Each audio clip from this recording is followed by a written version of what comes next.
welcome back to another episode of the High Speed Garage podcast. Thanks to Contrast Printing for keeping this garage open still. For all your design and signage and apparel needs, contact Brad at Contrast Printing. I've got the boys beside me today, Joel and Hayden. He's going. Not bad, how you going? Afternoon. We also today have a special guest, Mitch Williams. Hey lads, thanks for having me on. Who are you? Who am I? I'm the guy that used to do it. No, no, I'm getting back into it soon. Direct competitor. Mitch is a fellow podcaster. We thought we'd get him on and he can help pump us up. We can help pump him up because rising tide raises all ships. Exactly right. May as well mention it. The 100 mile an hour club. Oh yeah, forgot about that one. Yeah. People might find a bit of a shock, but we don't actually all hate each other. Yeah. Oh, I don't know. We can pretend to. Yeah. They want us to make it better. Oh, we've stolen your idea. Yeah, I was Apparently, the first we got a couple of haters. I was the first one to ever do it. You wouldn't believe it. Yeah. Yeah. The first ever podcaster. Yeah. All No, right. it's annoying. We're gonna kick this off with a shot. Another little two fat lamb shot. These are the finals. We're probably going to have to top up the... We've finally bucket. convinced Joel to have one, so you might get a little reaction here because Gonna be fucking shit. skirt. In a bucket beside me. Picking a hair out of his. Cheers. Cheers. Oh, that's delicious. That was okay. It was a bit rougher than last week, but it was okay. No, they're one good. was good. Oh, shit. That was jam donut, I think it was. All right, so we're not getting into what we got up to this week because we've got a special guest here. So we're going to basically just interview Mitch for the afternoon. So how did you start the 100 Mile an Hour Club? Well, I had a bit of motivation from ski racing. Did a podcast. A group of some guys did it called On the Rope, and I was kind of like in the background of that and saw the potential of it. But like I just had different ideas, and I tried to kind of piggyback onto it, but it just wasn't working. So I have listened to a couple of those On the Rope ones by Dave Bishop. yeah, He does a bit of circuit racing ones as well, which is what we're into, and I've listened to those episodes as well. yeah. Bisho was on that as well, and there was Mick Kelly and a couple of other people. Yeah. I never actually did any of the interviews, but I did a lot of the social media kind of guidance on that, and then just kind of cracked the shits and forgot about it. And then someone mentioned it over Christmas, not last Christmas, the Christmas before, and I kind of saw the hole in the market for it. And I thought, I might as well give it a go. And then I sat on two names for probably like a long time, probably 3-4 months. I had 100 Mile an Hour Club, obviously, and then the other name was Fast Talk. Yep. That's not bad either. Yeah, you can take that now if you want. Yeah. That's better than what Will coming up with, I'll tell you that. So talk would obviously be TORQUE. Yeah. But then I surveyed all my friends, like, which ones do you think? And then 90% of people said Fast Talk, and I said, fuck you, I'm going 100 Mile an Hour Club. Don't go for the majority. Yeah, you go away from... Yeah. Yeah, Go away and then from the group. I just had like so many questions that I wanted to ask like people myself, and then it was a lot of info that other people would like. Like there's a very famous race we had in ski racing Southern 80. I think it was 2013, where you might have even seen the videos where that helicopter driver. Yeah, that's Yeah, footage. I love it. So I tracked him down. So The chopper driver. yeah, his cousin is Ted Baillieu, who was the Victorian Premier, and so I searched Ted Baillieu on Google and found an email for him, and I thought, I'll just try it, and told him, yeah, look, I'm trying to track down I thought it was his brother, your brother or whatever. This is what he did. He drove the helicopter in this race and stuff, and then just shot the email. And I said, if you could call me, whatever. The next day he called me and said, hey, mate, it's Ted Baillieu. I said, get fucked. Are you serious? He said, yeah. And then he's like, I'll speak to, it's my cousin that drives helicopters. I'll put you on to him if you want. And then that's how I got it. Yeah, awesome. Yeah, nice. You just got to get... It doesn't matter if they're famous or not. You just got to get them at the right way. And Yeah. they're just a normal human that's just... Yeah, and I said to him, At a high I level. cannot believe you've called me. He goes, mate, I'm happy to help out any way I can. So good. That's awesome. I love it. So what do you reckon your best episode is? I thought that would be my best one because of how much effort I put into finding him and also just like I really liked the story and the event of that. But my best one, I've probably got two, which I winged it a little bit and went someone who was only very fresh in the sport, Jake Shepherd. He was my second one. And so many people resonated with that one that I didn't expect. That it was people that hadn't raced before and wanted to race. And there was also people who had just started out and felt so much of what he was saying. That, you know, all the little things, like he didn't even know, like he needed different props. He thought there was one prop. Yeah, okay. And then he just little things, and then people related to it a lot. And then my most popular one probably would have been, I think, Maddie Boyer, who's been in our sport for so long and she's, you know, broken her neck, legs, you know, ACLs, everything, and kept bouncing back. So she just resonated with people who've seen her for so long, and then also can resonate with her through coming back from so many injuries and, you know, still making it into world titles and stuff like that. Yeah. The bounce back is always an interesting subject, isn't it? Like most people will stack it like pretty badly, and then they go, well, they look at their life and go, is this really that was a that close important call. to me? I really need to do that again. And for someone to actually push forward and keep going with their passion, that's definitely a voice that you want to be hearing. Yeah, she was in a halo for, I think it was like 6 months. Wow. Yeah, okay. And still came back. She was in our most recent world title. Yeah, fair income. Still competing yet. Yeah, you wouldn't think he'd come back from a halo, like to have another crack at racing. Nah. It's just the drive, you know, and the love that you guys would understand as well. No matter how much it costs, mentally, physically, financially, you still come back and do it. Yeah, but even still, for us coming back, it's a little bit different. You're sitting inside something, hanging on the back on a rope. I can remember. But we've also seen Dylan Greentree's dad, Darren. He had a halo for, what was that, 6 months or something? Longer than that, I think. Yeah. That was only riding a fucking motorbike. Yeah, push bike, sorry. He went back jumping in the race boat and he's racing again like you wouldn't even know. I can remember wandering around to see the recovery. Wandering around pits at Taree when I'm pretty sure it was like the 2006 GP Hydroplane World Championships at Taree, and we had the Truly Wicked boat up there just testing it that weekend. I remember parking next to it. And Grant Harrison was walking around with a halo on after his crash from GP 101 up there. So it happens. Yeah. People get all kinds of wrecked up. That was a while after his crash too, wasn't it? I can't remember exactly when that crashed, but it wouldn't have been too long after because he ran that boat at Wiseman's Ferry for the Griffith Cup, which was, I think it was 04 and 05. Okay. And I'm sure it was 2006 when the GP World titles were on at Taree, so it wouldn't have been too long after that. Yeah, right. I thought it was a bit earlier than that. Because he went over backwards over at the Easter event, didn't he? I think it was Easter, yeah. Practicing on the Friday. Yeah. I think that's the worst thing when you're practicing, you're just sort of taking it easy. And I think that's what knocked him back. Like he went over backwards because he wasn't really in full race mode, concentrating hard. He was just cruising. You definitely concentrate heaps more when you're in full race mode. Yeah, for sure. When you got people behind you, next to you, in front of you. Yeah. Yeah.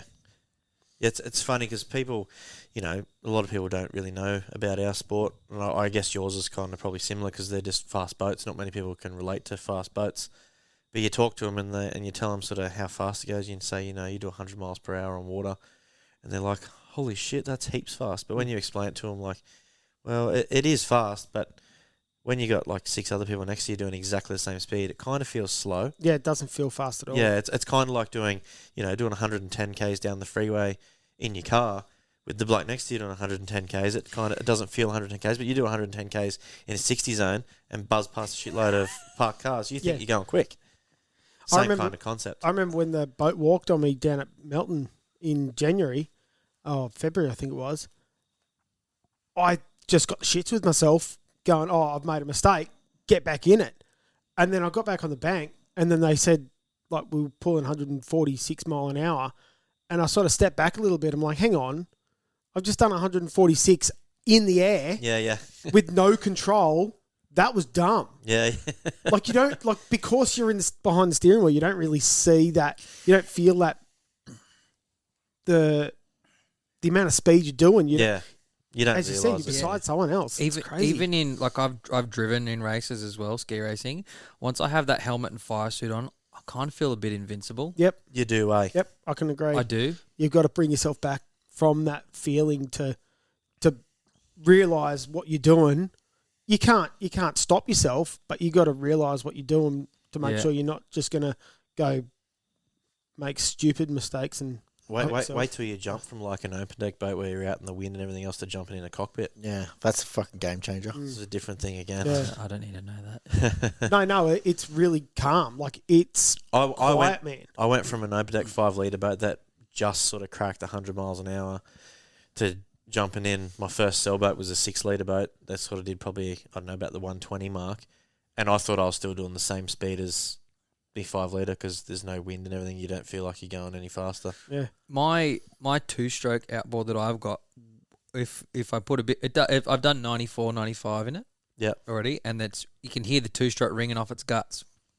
Darren Hitchcock, one of my mates, he's got the 450 supercharged V8. Hang on, is that what he put on the tunnel boat, or that's what he had on the? No. That's a different thing. But that thing's just been tweaked, and he did 114. I did 108 in it, and you don't need to do it just because the V8s are so quiet. Yeah. You had like the first time I jumped in, he goes, "That's 105," and I looked at my watch and went, "Holy shit!" Like I'm just sitting here casually, and you can't tell. So I think it's the engine that adds to the atmosphere for you as well. Yeah. Absolutely. That's the same as my one, the 2-stroke, and I jump, it's only an 19-footer. Then jump in Reese's 21 with the 4-stroke, no sound, no nothing. You sit there doing 85 and it's like Just cruising, eh? Yeah. Very calming. It's funny what the engine, when you can hear that engine, you know how much better you're going. Yeah, And 100%. when you're sitting and then you can't hear anything, you're like, go, go, go. And it's like, oh shit, I'm going. So if you haven't worked it out yet, Mitch is from ski racing. Have you skied? You ski. That's the majority of what you do? Yeah, I started when I was 12 and then skied up to maybe 20 and then discovered partying and alcohol and took up. Did that? As a little bit unfit. Yeah, I started DJing and just thought it was so much cooler, and I had about 8 years off and then came back, and then I think I enjoyed it more now. The second go. Yeah, just with like more traveling with my friends rather than my parents and stuff. Yeah. It's kind of both good, but coming back was a little bit more relaxed now, and now I was old enough to drive as well and afford a boat to be able to drive. Yeah. But it was good. Like our friends that we travel with, we probably go to more races than anyone. We go everywhere, like Somerset Dam all the way up north, and then did every race in Victoria. Went everywhere and did everything. So it was good. Create kind of a bit of a group and a family and stuff to go away and race. It's a great experience, isn't it? Going away racing. Yeah. And you go and meet out different people at the next venue. And then those people will come up to your venue. And it just becomes this massive family wherever you go, anywhere in the country. Yeah. I was explaining too. So my daughter brung a friend home from school the other day, and the dad walked them all home. And I'd never met him before, and I just said, you want a beer? I had a few beers with him. And I sort of explained how I don't have any friends that aren't involved in powerboat racing. Pretty much every single one of my friends is involved in powerboats. Yeah, well, ski racing, obviously, most people have heard a little bit up in the air at the moment. And then it crosses your mind going, what am I going to do? Yeah. Who am I going to talk to? Yeah. What else can I do? Yeah. You can come circuit boat racing. Circuit racing. Yeah, I'm buying a tunnel boat. It's on its way. I'm going to do, I've been reluctant to race my lab in the monos just because some of those other guys spin out a bit too much for my likings. What lab is it? One of the tri-hole ones? No, it's one of the first model V labs that they built. That's all right then. You race that one in circuit. Yeah, God, I couldn't imagine racing there. It's like kind of a tunnel one, the ventilator stuff that. Yeah, they turn themselves over, don't they? You'd spin out all day, every day. I've never had no good stories from them. What was the one Scafey was running? Because that's sort of the only... The blue one's one of those ventilators. Yeah, that thing looks sick. I loved watching that come around that last corner at Windsor, watching him skate that through that corner as an open deck boat. I reckon that was mad. Sitting in them, they like kind of grab, but they don't spin. But you couldn't circuit race it, no way. But it's sitting in it, you can feel it going, you can hear it wanting to grab, and you're just sitting there going, don't do it. Yeah, that'd be scary. It's half a tunnel boat, Yeah. basically. Yeah, but yeah, I am buying a tunnel boat. I bought a V8 Commodore instead a couple of months ago, thinking that a boat wouldn't show up as quick as it did, but now it kind of has. So now I need to get my ass into gear. And What sort of tunnel boat is it? no idea. Don't know. You don't want to talk about it yet? No, I don't know. I'm still learning a lot of this, like DAC and GTR and whatever that. Old guards and Troys and Yeah, I don't know. we're not really well versed on tunnel boats. I know a little bit only because yeah, you know, A few I've of got my mates have got some. yeah, I've got the right people to talk to, like Reece Coles, Adam Breen, yeah. and stuff like that. So, but I'm still learning what's what. You picked one up yet, or No, looking? no, Yeah. no, not yet. Not yet. Darren that had that lab, that the other one that did with the 450, he just bought one. He bought a red one. Who's that? Called Wedlock. He bought Yeah. the Wedlock boat. Yeah, Yeah, Darren. Hitchcock. Yeah. Brandon's trying to keep it a secret, but Brandon Cropper's bought one. He bought, I think it's orange. He doesn't want anyone to tell anyone, but So- stuff him. You realise where we are? Yeah, no, stuff him. I don't do boat secrets. No secret. Orange scope- one. No secret I school. think it's orange. Yeah, no secret school business. No. And then I'll buy one, and then I'll try and bully, not motivate. I'll bully some other people into buying one. Yeah. Bring some more. They're going to have to start bringing some more over from Europe. Well, The way yeah. you're buying them, there's Yeah. not that many in Australia. well, there's. I don't. Again, I might be wrong. Don't attack me.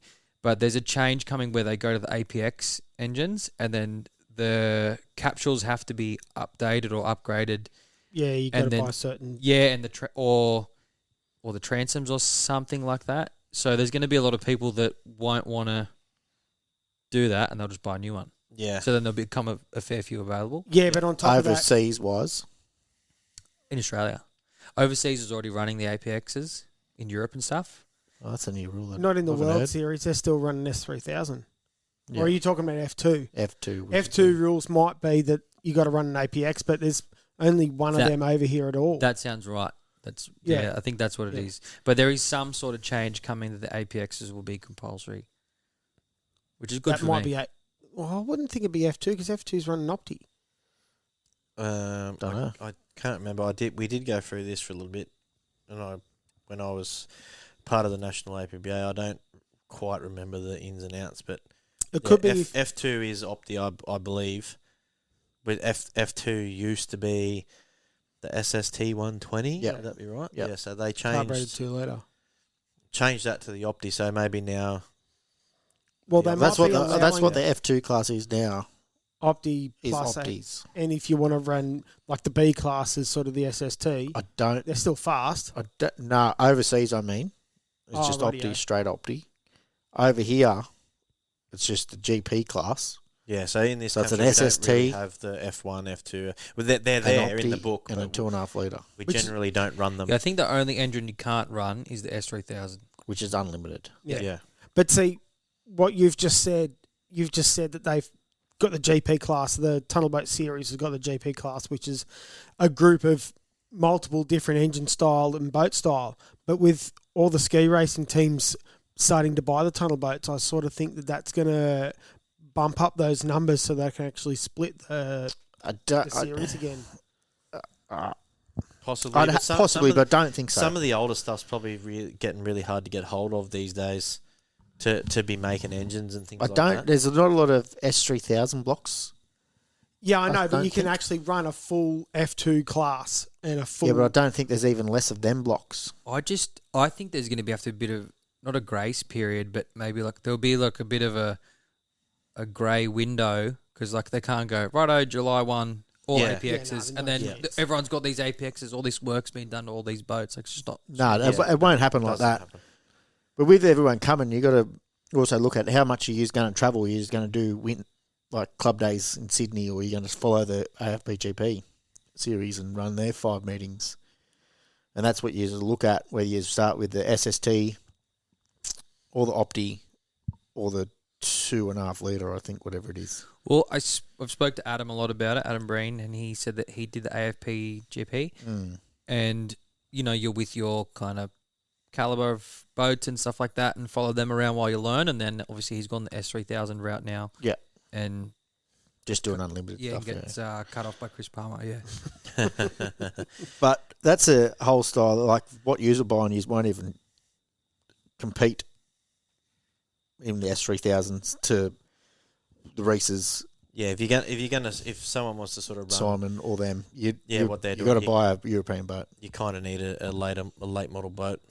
Yeah, I understand there's going to be a bit of a learning period because tipping a tunnel boat in at a corner at 115 just doesn't compute to me yet. Yeah, it's wild. And it's wild to watch it from the bank. Yeah. I've driven one tunnel boat. It wasn't very well, by the way, and it was only a little F4 boat. And I was the same as you. Like I was used to my little 5 litre boat that I pretty much just turned it on the wood and it just went bang around the corner. Yeah, and it leans in for you. Beautiful. This tunnel boat, when I drove it, I was tentative on the steering, and when I did it, it felt exactly like my little quick trip boat.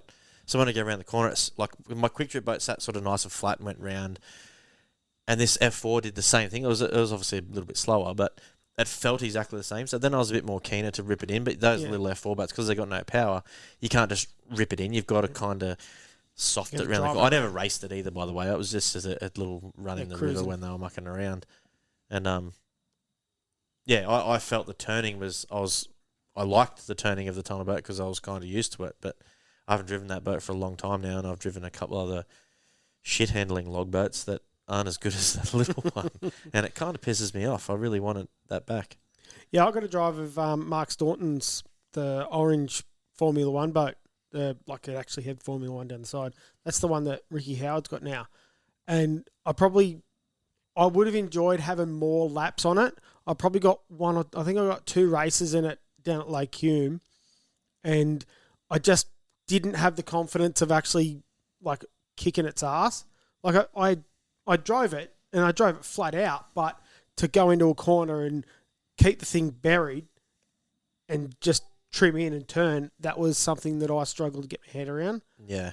Just being wide open. I think without, doing too much fast stuff in a tunnel boat, I think a tunnel boat would be very hard to drive fast compared to our blown boats. Yeah. Once they're sort of got out of the corner and you're set and you're running, speed, it doesn't really upset the handling too much. But a tunnel boat, if you get that thing up and on its edge, you're working your ass off to keep it there sitting nice on a pocket of air where, you lift off a little bit and you drive the tunnel boat at sort of 80%. I reckon you'd find that a fair bit easier than driving a blown boat at 80% where you're, up and out of the water hard part about getting on a blown thing is coming out of the corner. Trying to stand on that throttle. The other thing is, in your blown boats, you're meant to back off for the corner, and then your ability drives in. In the tunnel boats, if you back off, you're a pussy. Yeah. Well, you've got to back off so it lays in. If you don't back off, it won't lay in the water. Yeah, trim in. Yeah, trim in, but trim in won't trim in. Off and then so you've got to off and back on it, so it grabs the inside sponsor and turns around. I've had a couple of them tell me that they're constantly tapping the trim in button the whole way down the chute, and when they get to the end of the straight, they're pretty much trimmed all the way in. But it's still sitting up on the air. They just lift off the throttle and then it goes bang around the corner. Mm-hmm. You back off, it just bites and keeps going. Now the good thing is you're not going into a boat that's going to be doing 140 mile an hour. You're going to be jumping into a boat that's 100 mile an hour or 110 mile an hour, and I think that's a mad spot to learn. You're not doing a silly thing by not buying a top of the range. Yeah.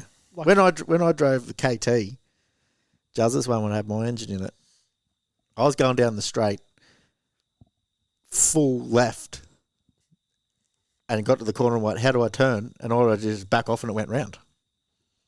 Really? Yeah.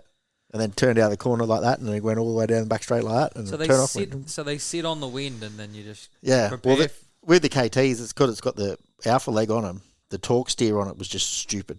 So the steering wheel should have been facing the other way. So I was going down the straight, and then had more turn because I had everything turned. It just didn't work. That's not for me. Yeah. So, what do you reckon? Like, go back to the podcasting. What do you reckon the standouts for you in like with your doing the podcasting? What sort of stood out to you that you didn't expect was going to? What Words are hard sometimes. Yeah, mate. I struggle hard. Words are hard. What did you experience you didn't think you'd experience? What I experienced straight away is I had two people who were like diehard fans and they still stuck by me even though I haven't done anything. David Dyer and I can't remember his last name, but Paul, and they just like straight away like it's like I've never even met these guys and it's like I knew them straight away. I had two people that just were like, this is so cool, awesome, and then they're diehard fans no matter what, and they just listen to every episode, every minute.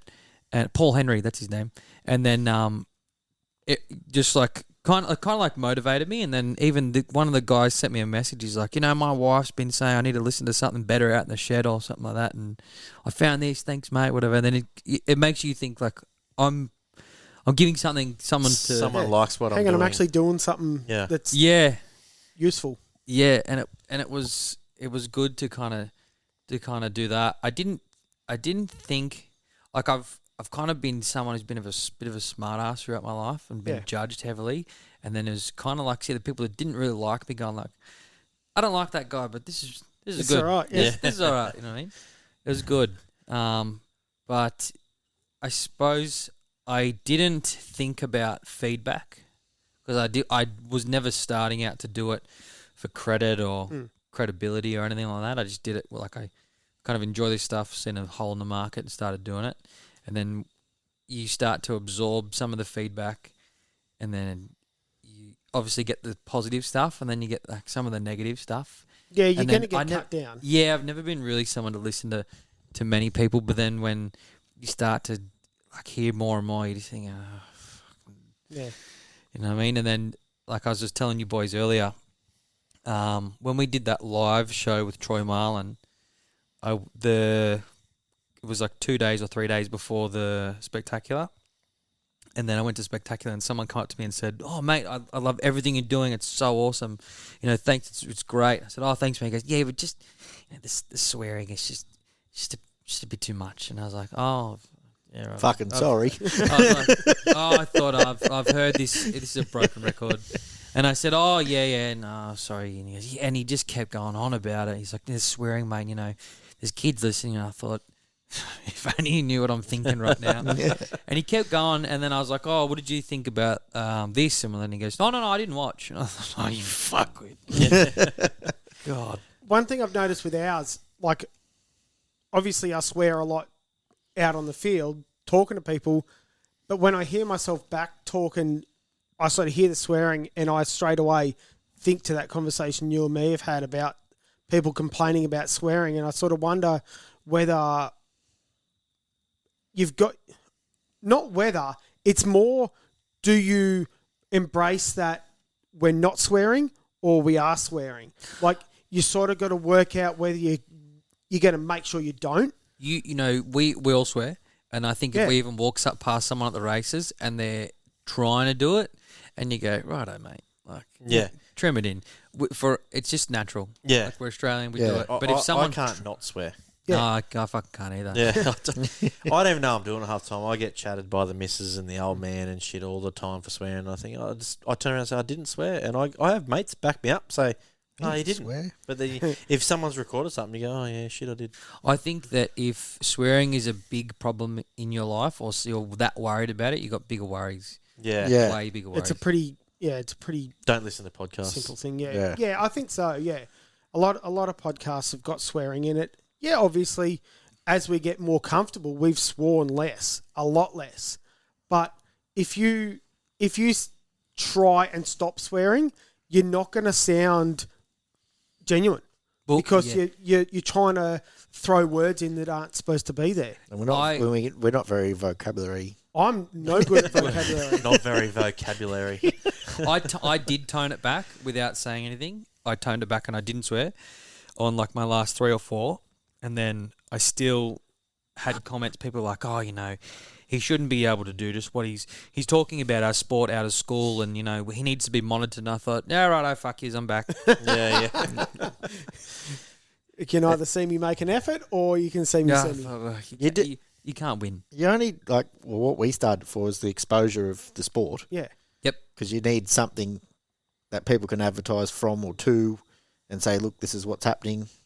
A broader aspect of it. These days, people love listening to podcasts. So if something that you're passionate about doesn't really have one, then there's a hole there, isn't there? Which is pretty much why you started what you're doing. Yeah, and someone actually said to me, who was pretty not high up, I suppose, within a committee of the Scares, don't think you're getting any money out of us.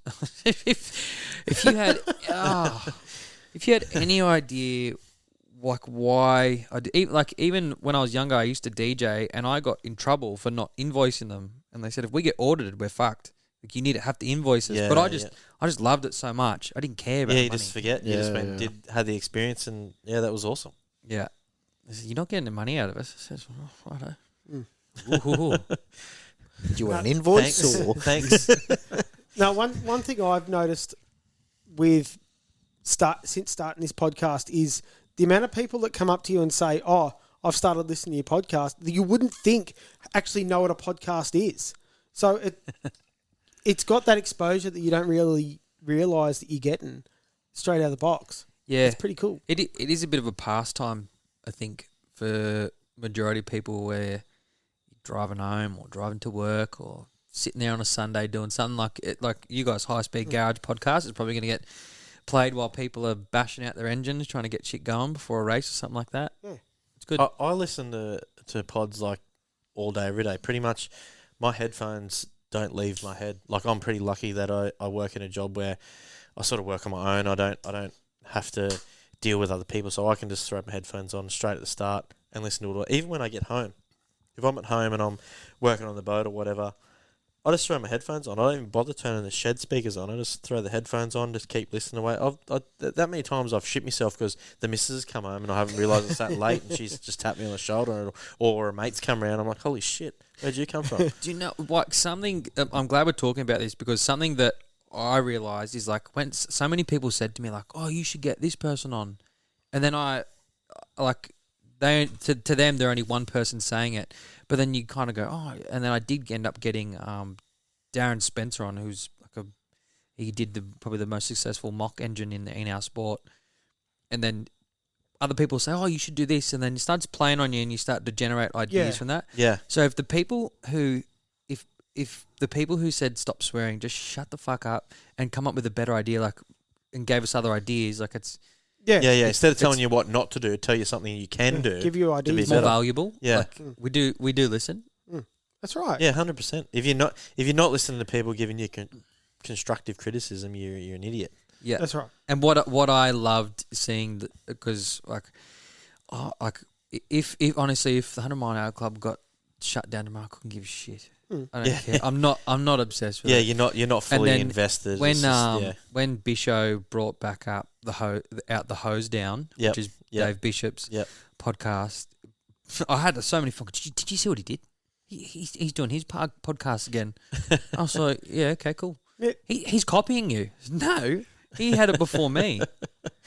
Don't worry about it. We're only an hour long. Like, you can listen to 3 in a day, and they come out once a week. Competition's mad, but it's not going to stop you from doing it. We're all on the same page. We're all talking about the thing that we like. The more you do it, the less I have to do it. Oh, yeah. Like I said before, a rising tide raises all ships. If we all help support each other, we all get better, we all grow, and all of a sudden our sports are awesome. Yeah, could you imagine if the Alpha Blokes was the only podcast? No one would care. Yeah, exactly. No one would give a shit. Yeah. But we started, we jumped in on this, me and you were going to jump in and doing circuit racing, part of the 100 Mile an Hour Club, and then unfortunately we had a part of the 100 Mile an Hour Club have an accident. Did you want to talk about that? Yeah, Jack Coldrake. He was I was kind of the brains. He was the heart. Sometimes I'd ring him. Actually, every podcast that I did, I'd call him and say, "Oh, I've got this person on," and he just has the most intricate fact about that person where you go, what the? He'd be like, can you ask him about the day he was wearing the yellow shirt and he wore this blue wristband and then he did this before, and I'm thinking, how the fuck do you know that? Yeah. Like, he just had so much, like these detailed facts that would lead to such great questions. Yeah, he's a real brain, wasn't he? Yeah, and then that Troy Marlin live show that we did with Mikey Johnson and Troy was funny and because Corey Mullen. Corey jumped on. Yeah.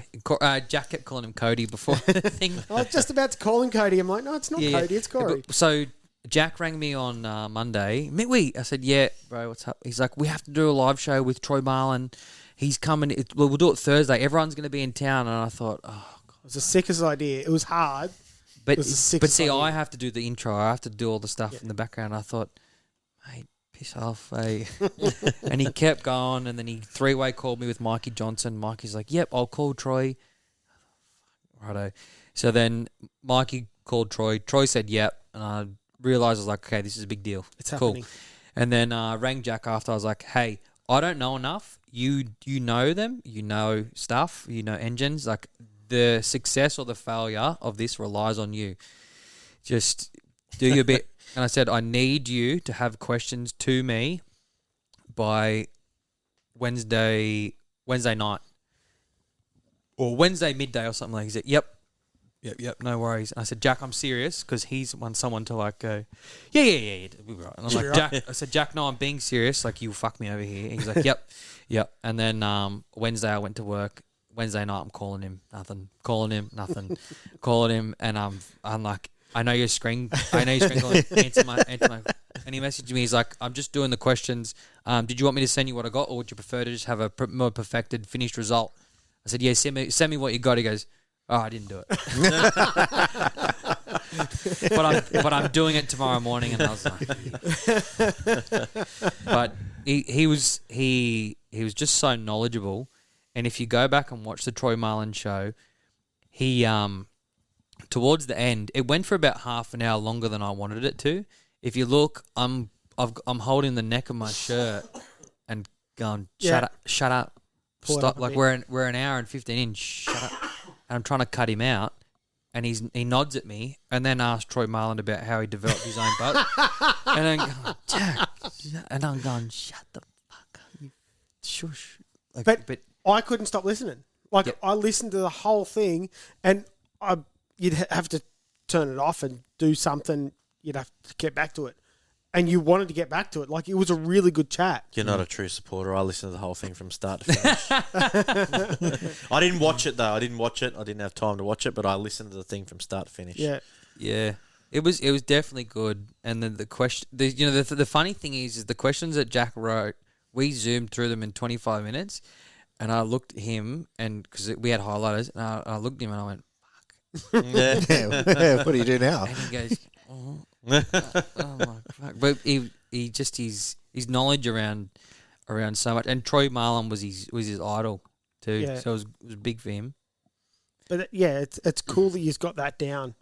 Like, that's a really cool thing. Oh, so glad. I spoke to Mikey about it after. I said, man, I'm so glad we did this, hey. Oh, yeah. Yeah. It's the push that you need to have.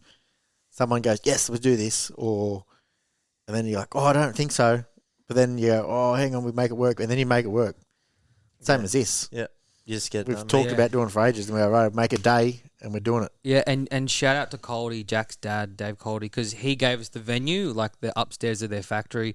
I took a big corner lounge in, set up everything in like their top showroom. He's like, yep, all yours. We just started setting up in another room, but there was no doubts, no questions, no nothing. You go for it. You do everything, no matter what. And like, without that, fuck, like, it wouldn't happen. It would have been harder, yeah. Wouldn't happen. No. So that wasn't like your most popular episode? That was for the live show. That was we only did 2. Yeah. The first one we did a review of day 1 of the open men's world title. Yep. And when we finished, we had 2,500 views. Yep. The Troy Marlin show, when we finished, obviously we went back and had a look. We had 16,200 views. Wow. Yeah, right. Yeah. Oh, holy crap. But that's also on top of that progression of the page. Yeah. But that was a really good show. I did think it'd be pretty popular because, you know, you had already sort of established all your ski racing fans, and then with this and the stuff that we'd all seen on socials, You're starting to it's filter in. sucked in the circuit boat people, and you know, Troy Marlin's a pretty big name to have on there. Everyone wants to hear about what he's got to say, and you know, Mikey's the same. Like Mikey's sort of pretty well respected. Him and his old man have had boats for a long time and sponsored plenty of people around. So there's a lot of respect for those two guys, for someone to come on and listen. Yeah. Lindsay is the Coldy of Victoria sort of thing. He'll help anyone out that needs some help. Good crack. Basically. Good job. Yeah, no, there's a reason why Coldy's got two big stickers on the deck of my boat as well. Like, he just, anytime you need some help, he No questions asked. Yeah, doesn't care, just get it done. Nah, Coldy's cracking bloke. And I do still believe there's a big market for that stuff. I think, I believe that what Scott Lambert's doing is, like with the TV side of stuff, presents a good baseline for people like us. Yep. Yeah. For what we're trying to do. Absolutely. I think if we all try to be Scott Lambert, it won't work. I think if we have Scott Lambert, We need a Scott Lambert, absolutely. and then us. And he's happy to help Berkey Yeah. through us some footage He's whenever cut he up did some that stuff the for other us week. as well. Yeah. Yeah, he was going to Yep. help us out Yep. before Jack passed away and all that as well. So Jack, Scott's been really behind a lot of people that want to get some help. He's a good dude. This probably pulls a bit off his weight doing this sort of stuff us up here. So he's not travelling up trying to do the interviews like he was doing. Yeah, well, we want to try and get onto that pretty quick, but we need to get the rest of our stuff finished And here for I video interviews. I don't know what it looks like, but I think there is a middleman between us and Scott where we get to go to races and do interviews or do that little, there's something in between. I don't know what it's called yet, but I think if everything keeps going the way it is, the gap will be filled by something that'll be that's worthwhile for the sport. Like but if everyone's watching the F1 on the weekend, you've got your Foxtel kind of uppers. Yep. And then the interviewers, and then the in-betweens is obviously the teams and like the media source kind of people. Yep. That you know, that help the promotion of everything. Yeah. There's going to be someone out there listening to this going, I reckon I've got the idea. Don't just keep the idea in your head. Do it. They're probably not out there because there's only about 6 blokes that listen. Remember? No, we're up to 8. Oh, 8. No, we've had a good week this week. It is, if you've got an idea, do it. I'll admit, when I bought my first microphone thing, I thought, you're an idiot. What are you doing? I bought all this on the piss at Michael's house. Yeah. The whole setup. Whole setup. And then you do it, and you do the first one, you're like, that was cool. Yeah. Ours weren't. Yeah, but when we did When we this, finally did it, it worked out, yeah. I sat back and was like, that was mad. That's what I wanted. It's kind of just enjoyable. It's all 'Cause you don't- catching up together. Yeah, you don't need it to be this $1 million production. So we're 44 minutes in, but technically we're about 3 hours and 44 minutes in. Yeah. Yeah, there's been Oh, we all Yeah. what? Hang on, yeah, we all got here literally fucking 3 or 4 hours ago. Yeah. Yeah. So where do you reckon ski racing's at the moment? Like, they're going through a struggle. So I'm someone who swears and, you know, speaks my mind. Yeah. I truly believe that there is a goal and there's too many chiefs and not enough Indians. That usually happens with Yep. these kind of Yep. sports. Yep. And I think that the work they're doing and the results they're getting is good, but then obviously you got your egos and your fuckwits Yeah. in the middle of it all, and it's like someone that I don't like, other people might like, and then there's always the ego, the bickering with inside the committees, and that's going to play its part, I think, in the progression of getting a result to get back to racing. Like we've heard so many times, yeah, we're coming back to racing, and then something gets flipped on its head, or Another hurdle in the way. yeah, another hurdle in the way. But where we're at right now is just in limbo, and we're not really getting not much communication from SRA, Ski Racing Australia. that compared to what we did last year. I don't think we've heard from them this year. Maybe once, which is just a pass on email. But what they're doing is they're doing a lot of testing. They're trying to come up with some sort of safety device or something to stop deaths rather than prevent them. Like you can, That's a big job. yeah, because like a helmet is a prevention tool. Yeah. It's obviously not working. Is the helmet the cause or whatever? We don't know. That's what all the testing will give us. But the sport's obviously in limbo for indefinitely. They keep saying, you know, this date will come back. But it's not going to be back until we know it's back. I think it'll come back in a much more reformed form, like slower speed. Yeah. I don't think we'll see a bridge to bridge or a Southern 80 for a fair while. It'll be more of circuit racing and stuff, which is honestly what a lot more of us enjoy, that endurance type of thing. Because honestly, sitting behind a boat at 100 mile an hour in a canal with logs and stuff is pretty fucked. Yeah. I've never. It's cool, but it's fucked. I might be hated a little bit for saying this, but I've never really understood ski racing from the fact that, you know, the blokes hanging out the back, they're pretty much just hanging onto a little timber plank, shitting themselves the whole time because they're doing 100+ miles an hour. The guy driving the boat doesn't get to drive the boat at 10 tenths because the skiers can't hang on if you drive the thing at 10 tenths. And the observer sits backwards. Who the fuck wants to sit backwards doing 100+ miles an hour? It is cool. Since Jack passed away, I thought, I don't give a shit. And then I've seen a couple of videos of me, like sitting on the deck and start going, I remember that feeling. Yep. It was like a dash is the bee's knees. It's you rip, tear, and bust, short and sharp, and do as much as you can.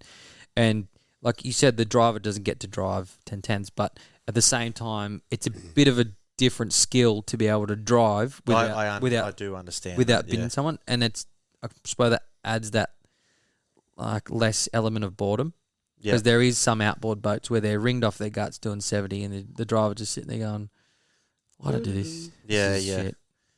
Yeah, it's kind of another level to, you know, lift off to make sure everyone's happy and everyone's doing the right thing and maintain as fast a speed as you can without stepping over the mark. Yeah. And when you got big twin turbos, it is pretty easy to step over the mark. Some of us done that. When you're skiing, do all four have comms together? Like the skiers can... No, it has been done. But obviously for a skier to have a helmet, you need a battery pack and stuff like that. And a battery in your helmet adds to extra impact, stuff like that. Yeah. We've had in the past people using red light, green light, like green to go, red, whatever. Yep. As a thing, back to the boat. But honestly, the hand signals are good. Yeah, up if you've is got up, a quality observer. Up is up, and then we give a big down, like just a down is like help me, and a big down is like you don't go down, you're fucking dead. Yeah. And then if you can't let go, you just shake the rope. And a good observer, like I've had crash hold observers where you don't have to do anything. Yeah, and they just read your body language. Yeah. That's a good observer. Yeah. Yeah, right. That's someone that's done it a bit. Yeah, where you can just like skiers are usually the best observers where you can see the water conditions, and then like I've been observing for some people going, you know what, I'd want a down right here, so I'm just going to give you one, and then they go, yeah, I needed that, thank you. Like, Yeah, cool, yeah. we resonated telepathically. That's part of the team. That's Yeah, and 100% what it's if about. you, I'm not sure if you guys are aware of the Superman team, Daniel Cotton, Yeah. Daniel Yep, Graziano, yep. they are just like a great example of experience. Daniel Cotton's been skiing since Yeah. before I was born, it seems. Yeah, Long and time. just wherever they go, whatever they do, they're top of the top. Like Yeah. Daniel Graziano came second in the Worlds not long ago, and I think it was a year and a bit ago in November. Where was that at? Gosford, Oh, yeah, that's That the was one. the Yeah. That was last year? not last year, 2023. Oh, was that long ago? Yeah. Fuck yeah, right. I thought it was last year. But like I think I can't remember, one of the Daniels was the first person to go under I think 8 minutes skiing from Sackville to Windsor. Yeah, okay. That's under That's 8. moving, dude. Yeah, under 8 or under 9. Yeah, that's fast. Fuck, I think I'd have to find out, but I think Ricky's record's like 8 in the sprint. Yeah, so we actually hydro. this is with Jack. So we've got a new thing called a Race Live program, and we went back through the phone, and you can slide the little thing and see what speed they're doing. And so, do you know? I think it's at Portaringi, that green buoy. So they were going Windsor to Sackville, so it was a left-hander, and their slowest speed was 112 on that left. Shit. Fuck off. That's Ski. on a ski. Yeah, That's like a more than 90-degree turn. yeah. That's the driver doing that too. Yeah. It was 112. And there's not much Yeah, river yeah. left. No, There's So- like only that's say, grabbing a couple. 40 metres of river left. Yeah, that's the observer grabbing a couple of leaves. 100%. And then Yeah, you're touching the rocks on the next Yeah, one. wow. Man. And that's experience from that driver as well. Yeah. And then obviously to be able to ski that too. He was the first person to ever do. And you know, we're capped at 120 miles per hour now, but you know, I think 2015 might have been the last year where there was no cap. So back then you could do 130, but he's still beating that now with a cap. Well, they reckon that they're skiing harder now with the cap than they ever did because they've got to. Boats are maintaining a faster average. Yeah. Yeah, 'Cause So they there's have- no they slowing have down to. on corners. Because no one gave a shit back then. Yeah. Didn't about, matter, you about could accelerate up consistency. to 130, 140, and it didn't matter. You won all that back. What you lost going Yeah, slower. well, Hellraiser broke the Southern 80 record.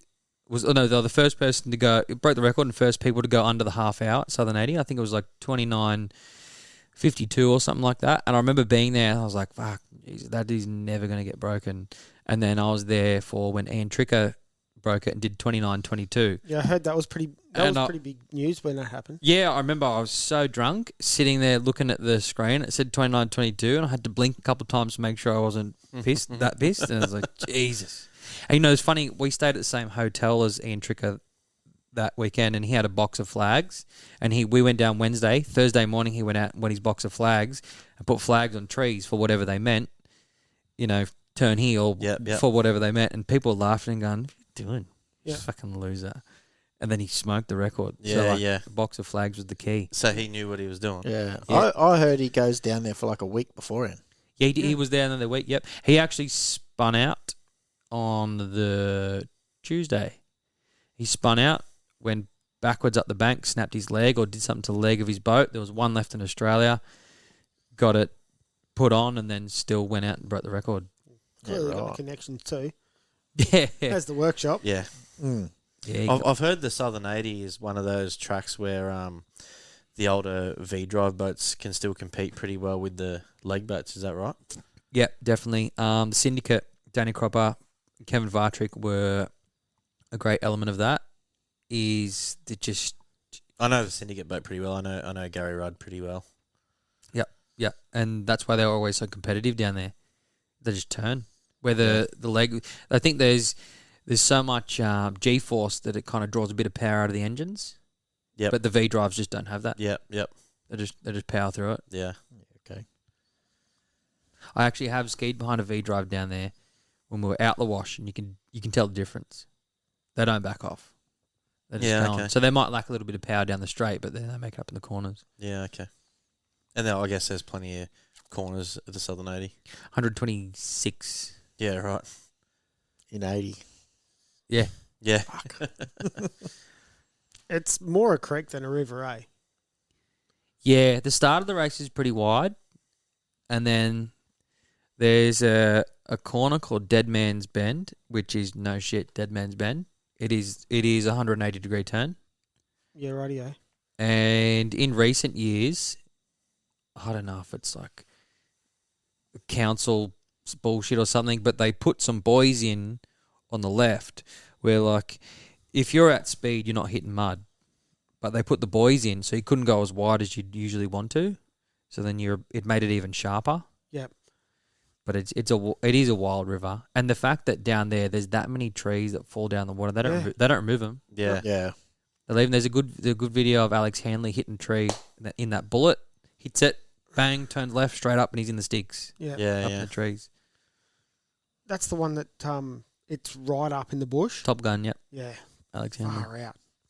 And then he bang, sits up there. It looks like it was meant to be there. It's parked Yeah, there. just Just takes his helmet off. Yeah, all good. Yeah, right. Fucking hell.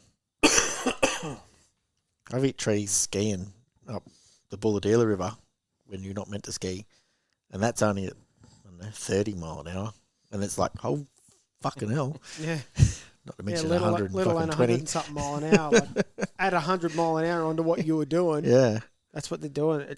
I couldn't imagine hitting a tree when you're racing. Yeah, I've hit one at just over 100 back like when I was younger, and you can feel it pull you up, and you think, shit, a bit. And I didn't fall off, and then I didn't have too far to go, and I was skiing, and I thought, it just doesn't feel right. And then we got back, and there's a big curve in the fin. You think, shit, that'd be That's it. why. You know what I mean? But a lot of people once, like, at 120 or whatever, it just pops your fin's gone. Yeah, well, you don't really have much grip in the steering either, do you? No, my cousin Ben actually fell off at 122. And that was Sackville to Windsor. And, bent his fin, and he just said he felt an incredible amount of drag and then rolled over on the water. Yeah. He was all right, but he said that the boat was still coming at him as he was stopping spinning, and he's like, stop, don't jump in the water, I'm all good. Yeah, right. We had mate Brayden Hall's done this similar thing. Braden Hall, yep. Yeah, bending fins. I think they were changing fins or something, trying to work out what to use, and just kept bending a fair few. Yeah, I remember him telling about this, actually. Zig is a bit of an innovator. He went from an aluminium fin to stainless. Yeah, that might have been what they were doing. Yep. And that was holding up better? Yeah, but your goal is not to try and hit a log and stay. Yeah, for sure. Yeah. The goal, I think some of the aluminium ones were bending slightly over time. Like if you'd imagine doing circuit Just racing, you're only pressure. turning left. Yep. And they don't hold their shape for that long. Yeah, righto. Fair enough. So, you mentioned earlier you were looking at buying a tunnel boat. Are you actually going to have a go at coming circuit racing? Yeah. Like you're actually going to do it? Yeah, I know I'm going to do it. If I don't get it before the next month or two, I'm going to race the lab, do a bit of circuit racing, so that way I can do the specky in the mono class, just get a bit of a feel for it, how you guys work, and who you answer to when you do the wrong things, and try and butter them up. That don't work. Especially if you're racing at Windsor. Okay. Are you going to consider doing a double dash firsthand, or you don't know yet? Yeah, I've done a double dash already. I've done Powerboat Bridge, but I will do this upcoming double dash. Darren Hitchcock is a major drive for me. He doesn't let me not do stuff. Yep. And the boat that I've got now is very, very quick, but needs a bit of effort. And I'm a bit lazy, but he's a bit of a bully. So then he's going to make me put you the need a effort in. bully in your life doing that. Yeah, so even tomorrow I'm going to run the boat. Just to, like, there's so many little things, even with a mono boat, like, you have to get the torque strap set up right. I've got 2 different gearboxes which run at different heights, where the height difference is about 40 to 50 mil where you want them. Bloody hell. And then you got props. And then That changes speed massively, but yeah, Sure. so like I've got a Sportsmaster gearbox, and they've got low water pickups, and you run them pretty high because they also are a shorter gearbox, but they're fatter and heavier, and they run lower gear ratio, so therefore you run a lower prop, like a 28 would be probably the biggest you'd go. But then you got the Torque Master gearbox, which is a lighter gearbox, thinner gearbox, and runs deeper, so you need to drop your engine a bit lower. And then you run like probably a 30 to 32 pitch prop. And then it's like there's so much shit to it. And then this boat that I've got, the torque strap, which obviously torque strap is where you run the thing. Yeah. Probably better to explain what a torque strap is. So the torque off an engine the way the prop spins, the torque will try and push the engine to one direction. Certain direction. And so what you do is you run a rubber ring, which is just a plumber's ring that they put in the pipes to try and a bit of elastic to pull it back and counteract it. And the closer you can get that to pretty much perfect, the easier it's going to be for you. You can whack one on, which would be good at 50 mile an hour, but when you're going at 80, it's no good. Yeah. And so for me at the moment, it's good around that 60, 70, but up around the 90s, I've got it's a fair bit of hanging on kickback. Yeah. Like it's drivable, but I'd like to get it as pretty close as I can. And I've got the shits because I got the boat going on October long weekend, and Jack passed away on the Sunday morning of Yeah. long weekend. I went out with him on the Saturday, and he said, "Do this." I said, "Sweet," and I did that talk strap run up or set up, and then he passed away on the Sunday, and I can't call him and go, Yeah, it What? worked. Yeah, "Gee, I wish he wrote it down or something." yeah, you know what I mean? yeah, right. But that's one thing I noticed, like with my old man. I've seen it in interviews. You've got this question, you just can't answer in your head, and you want to just call him up and ask that question. You're dealing with the same thing. Yeah, yeah. Prime example is starting 100 Mile an Hour Club, getting an ABN and all that stuff. Jack explained to me and Jack Simmons the tax side of it, or there was something, and then he explained it all he talked for ages, and I was like, I don't get In it. one ear, out the I other. said, I don't get it. What do you fucking mean? I said, I don't get it. I said, can you write it down? And then Jack Simmons just messaged me, goes, I don't get it either. And I said, he doesn't get it either. He's like, how do you get it? I said, can you just write it down? And he never wrote it down. But Jack did it every day with his old man. Like that was just second nature for him. And so you boys are going, well, shit, I don't know. I know, dog. Write stuff down. Yeah, write more information down. Yeah. But anyway, yeah, buying a tunnel boat, definitely. And, you know, like as I said with the mono class, learning about engine heights, different types of props, torque strap. My hull is a very light hull, so I also need to put a 20 kilo sandbag at the front, or it just doesn't want to play. Have you ever thought about like water, like pump as you Ballast drive, tank. like a ballast tank, but as you drive, you can fill it up with water, and then you have it so it evacuates if you want it. It's not the same Water? if you're side sitting to the centre weight, if that's what you mean. No, I'm saying like when you're running, if you want less weight on the front end, you can dump a bit of water. Speed. You want weight at high speed so it sits nice, but no weight at low That's speed right. so it accelerates. So That's right. 20 kilos right up the nose, literally at the eyelet, is the equivalent of maybe 100 kilos at your feet. Fuck yeah, right. That's a lot of change. But it's not 100 kilos. It's only 20 kilos. Yeah, Yeah. yeah, yeah, Does- yeah, You know yeah. what I mean? Artificial weight. Yep. That's, Where that's why where, we run wings. yeah, where the weight is, Yep. we'll do that much better. Do different jobs. And yeah. so if I want, I do have a front ballast tank, but if I want to get that in, I got to put it down, put the the inlet thingo down, and that creates drag, yeah, time. Mm. Yeah. Like usually in scare racing, we take in ballast in seconds, like 5 seconds of water, Mhm. and then it doesn't pump out at the same rate. But then you kind of know where you're at. Yeah. Yeah, so in scare racing, you do have what I was thinking about, like a ballast pick-up tank, as yeah. you drive. They've all got You them, can yeah. pick up water, yeah. Oh, it's not something I've never had to deal with a circuit race boat.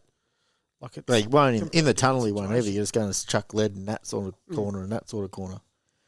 But even saying it with the prop thing, just keep buying them, and you probably only use 2. It's funny you say that. I had 7 because Darren bullied me into buying more props, and then I just used the same 2 all the whole time. And I wanted to buy a V8. You can't use certain props with the V8. I thought, fuck this. So I just sold them all, and I've only got the 2 that I ever used. And then I ended up, Now you need more. yeah, now I fucking- They're different. They're heaps different.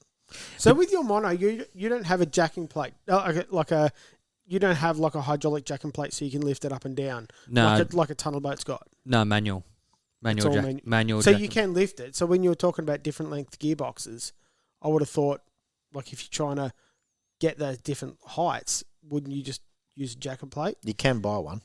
You get hydraulic jacking plates, but hydraulic jacking plates way more as well.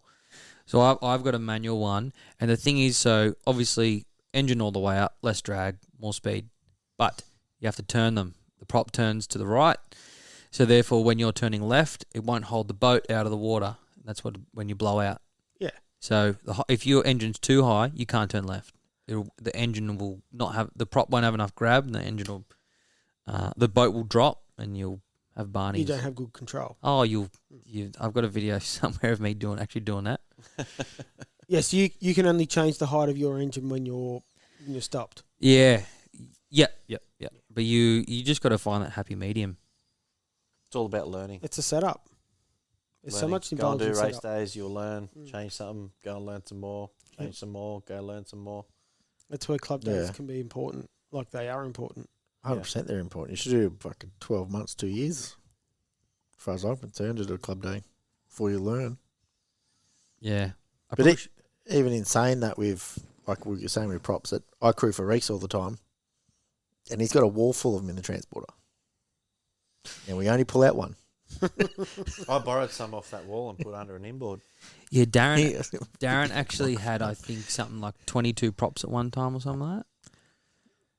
How Yeah, many? right. Would you even? Someone commented on this thing. Hi guys, I'm searching for this prop. I've tried all the big guys, Mercury Marine, Race Marine, and Darren Hitchcock. Does anyone have this? They don't run. They're all, oh, I want this one, I want that one. And they're all fucking nearly exactly the same, and they've got a wall full of the fucking things. And a great example which is Darren is just sort of great person to have in your corner, is we were at his house only a week and a bit ago, and then so he has 7 engines and he hasn't even raced his boat yet. Wow. And then we were saying, you've got 7. He's like, I have 6. It was like, you have 7. He's like, I have 6. 1, 2, 3, 4, 5. Oh, I got 7. That's a good problem to have. Yeah. I wish I had that problem. Yeah. Are they the 2.5 litres? What is he running? Yeah, Or I Optis or- think he's got both. I think he's got more 2 litres. 2.5s or 2s? I don't know. SSTs or? SSTs, yeah. And Yeah, then, so they're 2 litres one. yeah, I'm pretty sure. They're outboards. That's as Yeah. far as I know. Yeah. You're not as quick as the 2.5 litres where you want to buy.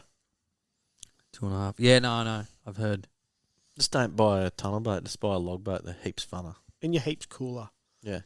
You make rum noises. You don't have to sit down to wear and all that sort of stuff. Like, it's heaps good.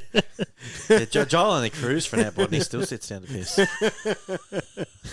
don't even know what's watching. So you've seen a lot of the circuit boats as well, like what we get into? Yep. You've been and watched a fair bit of that? Yep, since I was a kid. Loved it. Always okay. loved it. What would be your favourite circuit boat? I love Bulldog. Oh, yeah. Oh, yeah. I just think he's always... The new one? What about their old boat? Do you like the old boat? I don't think I ever remember... It's only in, like, recently, the new one. I just love it. Yeah. They have had it for a little while. Yeah, they have had it. For He's a little while. always... He just seems to always be up with the pack. He's not, like a Ramsey or a Marlin where he's winning this, that, whatever. But he's just always... He's They're always in... innovating too. And he's always in the invitationals and he's always having a go. Yeah. Just, yeah.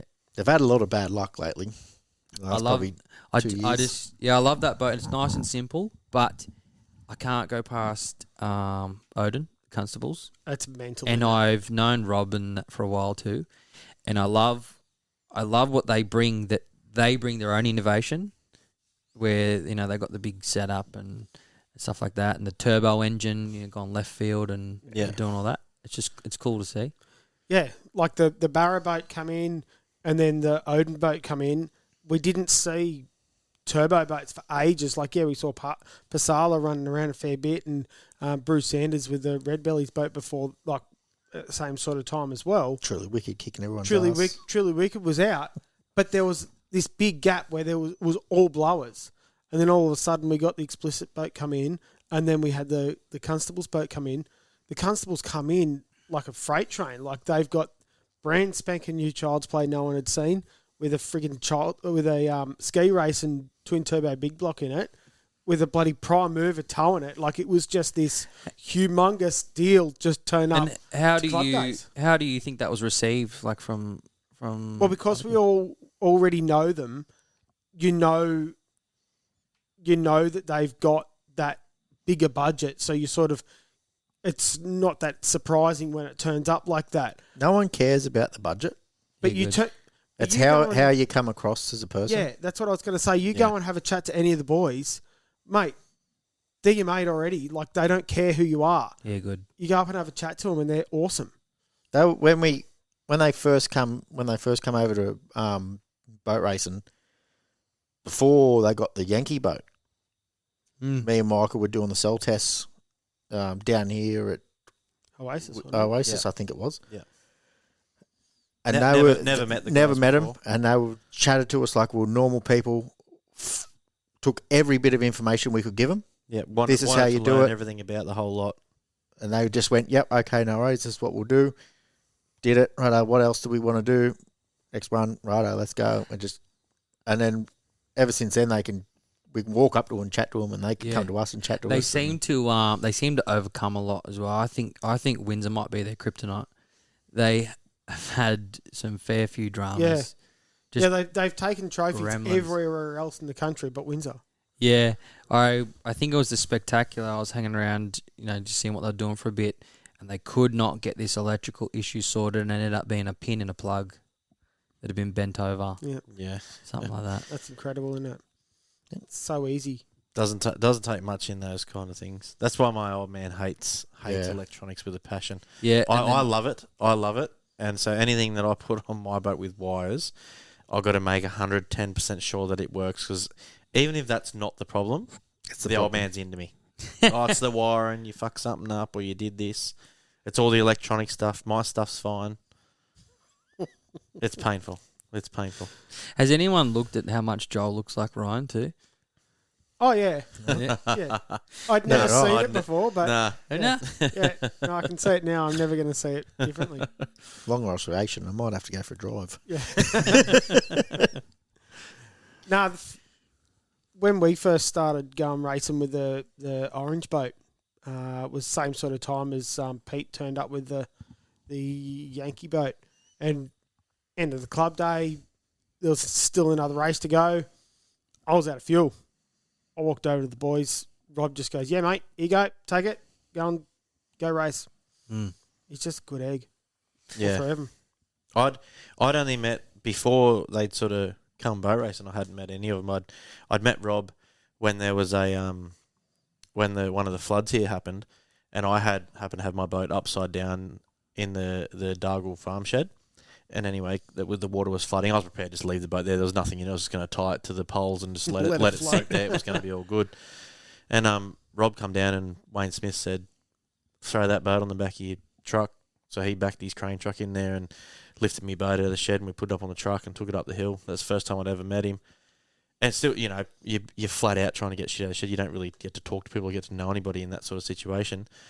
And then it was only like, I don't know, a few months later, Joel wants to concrete something up the side of his shed, and he rang me and said, "Oh, do you know the boys that well to ring them and ask them for concrete?" And I said, "Oh, nah, not really. I don't. I've never sort of really don't know them well met enough them. to get a favour off them." Yeah. So anyway, he rang them up and just got them to come and deliver something, and I'd never met Ryan or Pete, but at that point, and Joel rings me up and says, "Oh, can you come give me a hand to spread this concrete out? It's getting a bit out of hand." I went, "Yeah, no worries."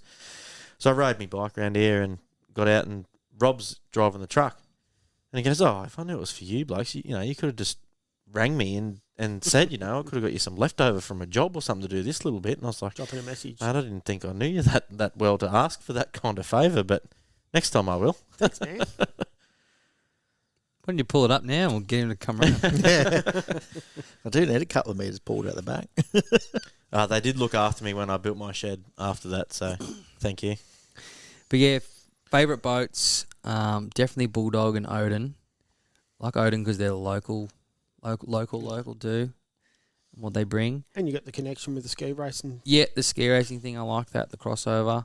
Some of the other ones, Explicit, you can't ignore what Explicit is doing. Yeah. No, yeah. They're promoting themselves, but also promoting boat racing in general. Yeah, and I had a camera on Chris's boat at the Spectacular, and I wanted to see how hairy it was. I wanted to see how much he's driving and doing that. And I go back and look at the footage, and he's just sitting there, just holding the wheel, comes in, turns left, pulls it out, just got like beautiful, like silk. Yeah, like they're cool blokes too. Them guys. Well, pretty much everyone in our sort of sports.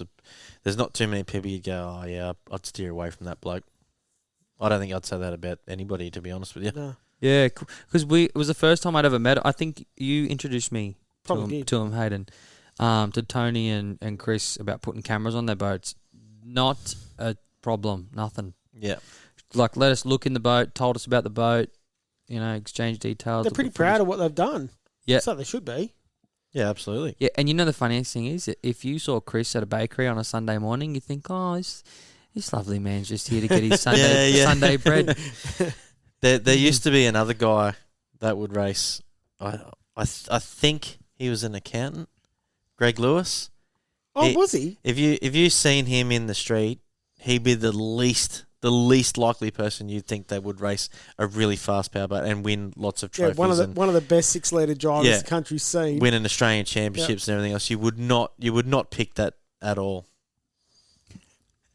Yeah, just the look of him, and I think he was accountant. I could be wrong there, but yeah, it was a pretty sort of mundane job. Like, it wasn't like a mechanic or your panel beater or something like that. Your average Joe wanting to build a fast race car or something like that. It just I always thought that was cool, and he was a really knowledgeable bloke about racing too. Like, would give you plenty of advice. That I don't think you guys have been asked yourselves, but what's your favourite? What's your favourite boats? I think you obviously didn't listen to the last pick episode. Your own, You can't say theory, mate. No, but I think... I'm pretty sure you didn't listen to the last episode. Yeah, I think so. I didn't know. Mitch isn't a fan. No, I notably didn't. We have got you pinned. We could answer that question a bit more biasly if you wanted to. No, I still stand by Clarkie. I reckon that tough enough boat, it stands out. It's a hot rod and it's pretty quick. And back in the day when it was loose cannon, it was the boat to beat. And so Clarkie owning that, it's still pretty cool. I still like GP hydroplanes. I can't go like any kind of GP hydroplane. Just the noise of the GP hydroplane, the way they go around the corner. Yeah, all of them. Spellbound's like I said, my favourite, but yeah, it's not around anymore. So if I had to pick one today, man, I love GP 101 when Harrison was running it. So I don't know. Once Ben gets a bit of a handle on that and gets going pretty quick, I'd say that'd probably step right up to be my favourite again. Have you got an answer, Joel? Well, I'd like to. I'd like the 6 litres for Broken Arrow, whatever reason. Yeah. No, I'd say Desperado would be my. That's being biased. Yeah, but it is. But yeah. Have you experienced the GP Hydros milk, Mitch? Nah, not really. I did go to Dargle. Nah, they're not GPs. No, sorry, not Dargle. Wiseman's. No. Yeah. St George. Was that the one where? St George would have had Ben. Yeah, with the 101. Yeah. Just last year. Yep. They had a couple this there. year? No, yeah, last year. Yep, definitely last year. I think it was August, July. Something like July, I'd say, yeah. July, yeah. It was just before I went to New Zealand, so it was July, yep. That's pretty much why we went to New Zealand to watch GP hydroplanes. Because over there's like 9 or something of them racing all together on the same track at the same time. Yeah, see, I think St George only had 2 or 3, and then half the time you'd be in the pits, and then you'd hear him go, oh, yeah. Yeah.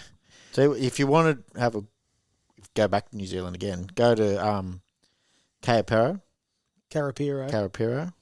in February, if they run it again next year, the same. And that's 9 to 12.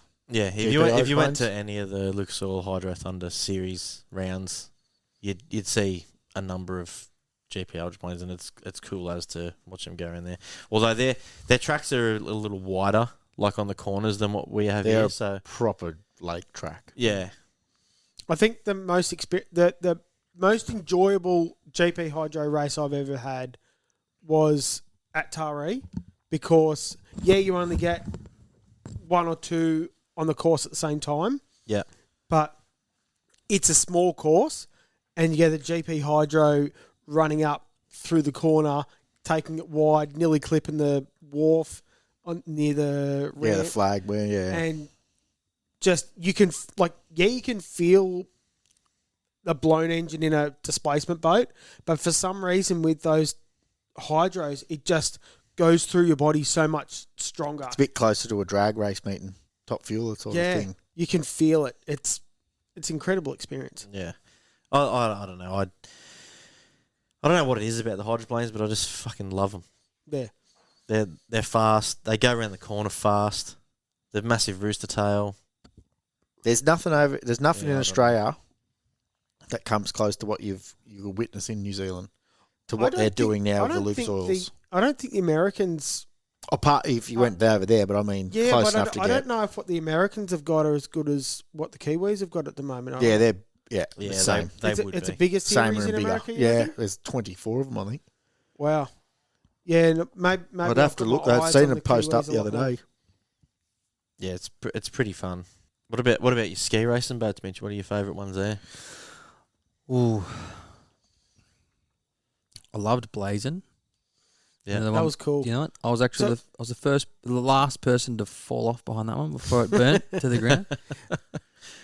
That's what happened. That was the last thing with the Blazing boat that they stopped. There was no more Blazing boats after that one got caught. No, there was, but it was a much more reformed paint job than that one. Yeah, righto. Which was just a red one with, but he had Blazing and Burning. Blazing was pretty much the same as Burning, just red boat. Red and yellow writing with flames through it, which is a bit ironic that Blazing burnt to the ground. But I loved that one.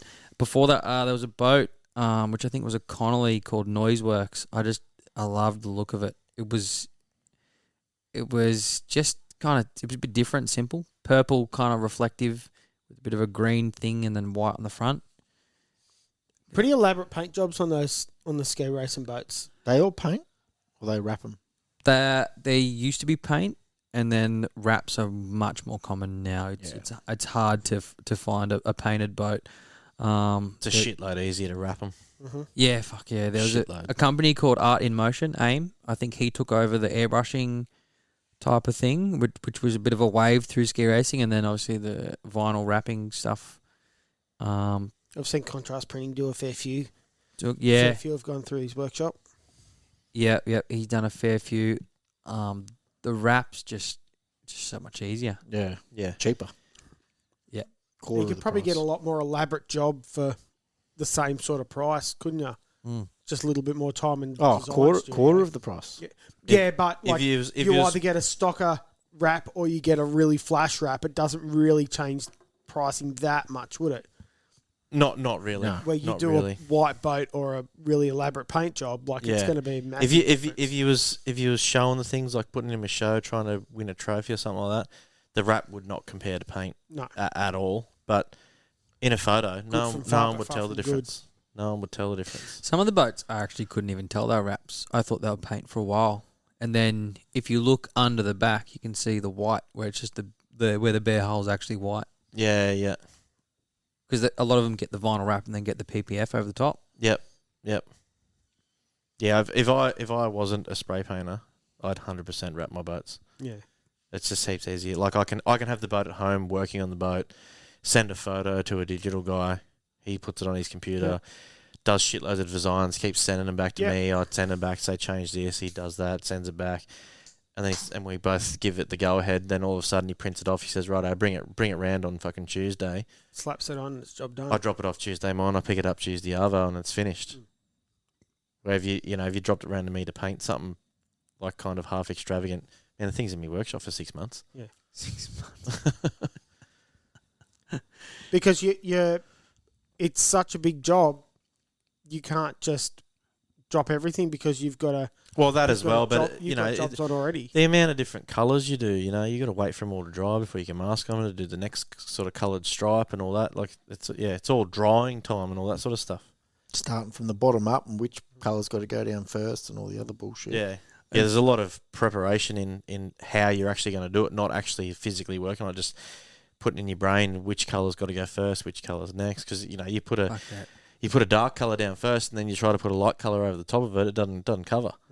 I think with ski racing, a lot of people, well, the kids especially and younger people, pick their favourite boat off paint jobs or sticker jobs. Yeah. But then there's obviously a lot of motors that have come through the ski racing scene in the past, like Gasser, this big shiny, it was big flash one, supercharged thing, which in a Stevens, I think it's a Stevens slimline kind of boat, and just really showed stood it off. out. Yeah. I remember the Axe had a supercharger that sat up higher than any other supercharger. Yeah, it had massive step. Yep. Big spaces and shit. Yeah, and that kind of creates that iconic, feel for that boat. And then there's a 6-litre boat called Carlton Dry, Yeah, I remember which was that too. just which was just so, and the Carlton Dry obviously adds to the Yeah. nostalgia for that. But Was that yeah, fully sponsored by Carlton Dry, or they just sponsored once and then that was it? I don't know. Maybe. I know Carlton Dry are pretty generous with their sponsorships and stuff like that. It Really? always made me thirsty. Yeah. Shout out. No, ski racing actually had Red Bull about to come on board to sponsor the Southern 80, and who we had in place for our CEO or chairman or whatever it was at the time said, no, we don't want that nonsense. This is a family sport. You're You're fucking kidding. Swear. Oh, my God. And Red Bull wanted to, like their Red Bull Air Racing, whatever it is, they wanted to create a blow-up finish line over the river. Yep. So like a big Red Bull thing and throw everything at the event. And then, we don't want that nonsense. Who was the idiot that said no to that? I can't say. Oh, man. You I'd can, be 'cause he's a naming and fucking shaming that dick. bloke. Jesus Christ. Not male. Right, yeah, okay. Okay. Hand those contacts over. I'm pretty sure there's a boat race meeting that we can sponsor. Yeah. Or just a boat if they Just want to. fucking anything. I honestly don't think that. I think this sort of stuff, podcast and stuff, will help us get there. But I don't think Red Bull and Monster and that stuff is really that far away from sponsoring. You just need a contact, and you Yeah, need, that's, yeah. Need to show something. yes, yep. Yeah, You- like and- you say, this kind of stuff is a good start for it. You know, it's somewhere where stuff can be advertised a bit more, Exposure. spoken about, yeah. Yep. If- And you need data, which is what Scott Lambert will be able to give. You know, like Yeah. this how many people are viewing it. We can Yeah. give this how many people are listening to it, and stuff like that. We've talked about it between me and Michael in the shed countless times, fucking around, working. We need to film this. Yeah. But Oh, the that's amount of after we're times I finished. do, yeah. That's after we've Yeah. finished working on it. Going, fuck, we should have filmed what we're doing here, and then create a page to show what we're doing to bring on some sponsors, so it doesn't cost us a fortune to go racing every year. I bought a tripod for the shed, all set up, and I just couldn't bring myself to talk to a camera face to face on my own. I just felt strange. Yeah, it would feel, but it's always going to feel weird the first few times. Once you get the hang of it, it just becomes normal. And I'm obviously a lot more comfortable talking to a microphone now than I was at the start of this series. Like, the more you do, the better you're going to be, the more confident you're going to be. Yeah, the other thing with doing this too is there's a couple of us here. It's not just you talking to yourself. Yeah, but this is a good starting point. It does feel weird 100% talking to yourself. Hi, Hayden. Oh. Yeah. There's a couple of other people in ski racing. I can't remember his name, but he runs a page, Ski Racing Films, and he does it all from his iPhone, and he films all these boats, and his page shot up. He's just Yeah. a little kid who had a go on his phone, Yep, and now he sells shirts, hoodies, Love it. Yeah, right. killing and it. stuff like that. Anyone can do that for boat racing too. Yeah, You just got to have a go. Yeah, that's the trouble. No one sort of... Tony's Hearn's probably the only one that's really Tony's Yeah. doing branching out on really it, well. fucking going ballistic at it. Yeah, Tony's pushing it really well, and I'm Even on both Always pages, talking- his explicit page and the Evercraft page. yeah. Yeah, and I noticed Tony's not just focused on explicit, yeah. No, it's just everything. Yeah. which is good. But that's the promotion the sport needs, and he's promoting it to people that are further on, like they're not in these circles. We'll have to get Tony on for an episode. Mm. He can tell us all about the red taxi. The taxi that could. So what do we want to get into? You want to get into... Well, I was going to ask you, what's your favourite story from boat racing, ski racing or boat racing? Probably for myself is the best race I ever had, which was behind Frantic, which is a twin turbo. I don't know. I think it might be a 90-foot Everingham, maybe. I can't remember. But we didn't make it into the dash, which we should have, and this was under 19 boys. And so in ski racing, they put ghost boats in. It's called no-go. And then so boats are every 30 seconds. And then a no-go boat's kind of like a fill-in if they need to do something. And so there was a no-go boat at the front of our class, but the boat after that didn't turn up. There's a minute clear water. The boat in front of that after that missed their start. It's a minute and a half. And then the boat in front of us got up around the corner and broke down. So we had 2.5 minutes of clear water, Yep. which is just unheard of at Southern Yep. Odie. That is absolutely unheard of. Even the superclass don't even get that. And so we got up and just got into it. And I was not that fit at the time. And I remember getting up going, fuck, I don't know if I'm going to make this, eh? Straight away I'm going, I'm not going to make this. And then we were like probably halfway through the race because it's 50 kilometres into an 80 kilometre race. There's a place called Deep Creek Marina. And I remember seeing that and I was like, I think I'm going to make it, eh? And then we got to 5 Mile boat ramp and I waved up and nearly fell off, went off that far forward. And I thought, shit, don't do that again, you idiot. And then I looked at my partner and he pointed up and I looked up and there was that helicopter directly above us. Sick. Right above us because there was nothing else going on. Everyone else Yep. had finished. And I thought, shit, I nearly fell off in front Really of the fucking stacked helicopter. it in front of the camera. And then I did make it. We absolutely honked, and it was the best race I've ever had. And there's photos of us looking down the straight, and you can see I was skiing on the left, and then you can see the helicopters like directly behind me, and that was in the Club Marine magazine front page. That's amazing. nice. Yep. And then so under 19 boys didn't make it into the dash, and we ended up coming 5th outright. Doesn't matter. It's a good story. Yeah. Yep. That was good. Yeah, we came 5th outright, which was just like unheard of. And Yeah, I remember that's pretty handy. I remember them reading out the times and like, first place this, and then they're like frantic 5th place, and I was like, what the fuck? Yeah, that's mad. What the fuck? That was good. But probably away from myself, I love the story from our most recent world titles of Daniel Graziano, who skis with that Superman team. Yep. Is that he did the world selections. He did the first one just as like he thought, I'll just for training on time on the water, and I think he placed pretty well. And then Daniel Cotton was meant to do the next one, and he's kind of like, hey, look, I did pretty well. Do you mind if I keep going? No problem. So we ended up skiing, made it into the world team, which was a bit of a shock to him because he didn't even plan on that. A lot of the people that make it in the world team have planned this for 2-3 years. Yeah. And trained for it. And then he came into the world titles, and Carter Robertson, who ended up winning the whole thing, he won race 1. But then race 2, Daniel just sat behind Carter because it's an hour plus a lap in our world titles race. He sat behind him for 50 minutes, 10 minutes to go, jumped outside and just went for it and ended up winning that race by about a minute and a half. Wow. Yeah, right. And wasn't even meant to be there. Yeah. That's smart. Yeah. Yeah, and did it. Unfortunately, he did have a fall in race 3, which cooked his knee for race 4, but he still placed 2nd in the world for that. Yeah, right. And That's he, pretty good you know, considering you didn't get to race in one of the races and you had a crash in another one. yeah, and Carter is 20, 19? 20? Yeah, right. Yeah, something Is right. that at the moment or at the time of the... At the time, Worlds. and Daniel would be fuck, he Yeah, won't kill me right. for this. Yeah. 48, Yeah. 40. I'll say Yeah. 49. A lot older than... I'm not going to say the 5 word.